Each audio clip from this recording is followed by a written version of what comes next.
purpose. Fitness for purpose is a term that's bandied around all over the place, and it's quite difficult for most people to understand what it means legally.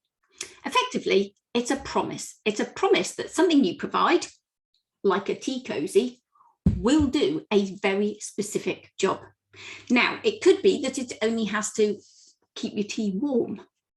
That's not a very clear promise, but it could be that if I'd said that this tea cozy would keep tea at a temperature above, say, 80 degrees for, say, 2.5 hours, then maybe my tea cozy isn't fit for purpose. You see, I made this tea cozy and it doesn't quite reach the bottom. It doesn't quite reach around the sides. It's a little snug, shall we say. Now, I've never tested it. I don't really care. I quite like tea that's a little bit tepid. I drink herbal tea, so it doesn't matter. But when it comes to contracts, we need to be a bit more specific. So contracts could say that the works will meet the specification. That in itself can be a fitness for purpose obligation. So be careful, you don't need to have the words fit for purpose to have a fitness for purpose standard. Now, the point about a fitness for purpose standard is a bit like the old Ronseal adverts. It does what it says on the tin. It has to meet a particular function. Now, a tea cozy like this is only fit for this pot. It doesn't fit any other pot.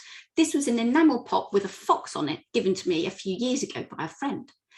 Now, this tea cozy should only be fit for this teapot. It's not fit for anything else. I can't wear it as a hat. I can't parade in it. It's not fit for any purpose. It's fit for a very specific purpose. Now, the more clear you can be what your purpose is, the easier it is to define whether or not you're likely to meet your fitness for purpose obligations. Because fitness for purpose obligations are a strict liability obligation. That means the answer is yes or no. Does it do what it says or does it not? And it doesn't matter how much effort you've put in, how much you've strained every sinew, how clever you're sewn, how beautiful your fabric, how much you tried. If at the end of the day, it doesn't keep my tea warm above 80 degrees for 2.5 hours, and that's what I promised, then it doesn't matter how much effort I've put in. So you have to remember that because it's a strict liability offence, it's difficult to insure. Insurers don't like that sort of black and white, particularly when it's not to do with competency, it's just output. And there have been cases like the National Physical Laboratories in Teddington, one of the first PFI projects, where the functional specification was in fact impossible to achieve with the technology they had at the time. But the contractor had promised to do it, so the contractor was liable. And there have been a number of cases since then looking at design life.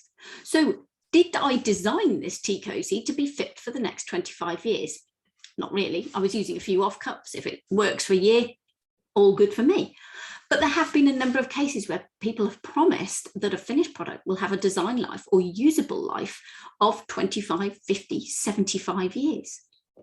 Now that's difficult to measure, but it's still a yes, no. If it fails early on in that period, it's likely that they fail to meet that functional specification. So in order to check whether or not a contract has fitness for purpose, you need to look for two things.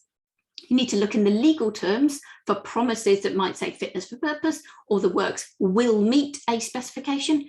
And then you need to look in the specification, the works documents, the scope, to see precisely what you've promised. Now, the purpose is really important. You should determine what that purpose is with clarity and accuracy and precision, because that can make all the difference.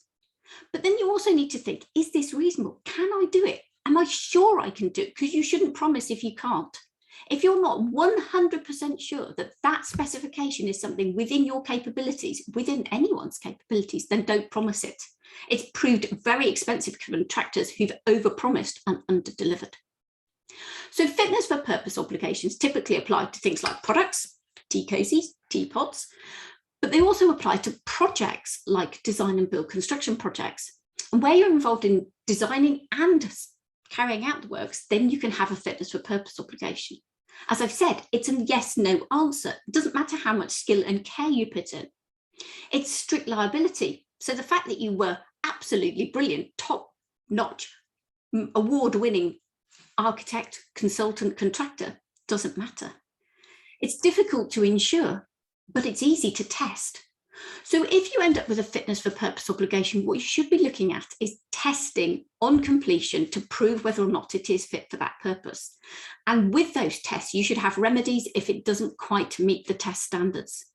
That means you're not going to be held liable forever and ever and ever for a fitness for purpose obligation that you didn't test on completion and that you only find out about, well, a couple of months down the line when you've already given up on the project and gone and done something else.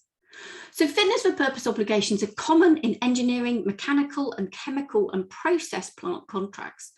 They're creeping into construction projects effectively through the back door, where they don't have the testing regimes and they don't have the testing remedies. So be careful. Fitness for purpose can be effectively like a hiding to nothing. You're guaranteeing the performance of a product which you may not actually be able to achieve. So be careful what you're saying your fit for purpose is.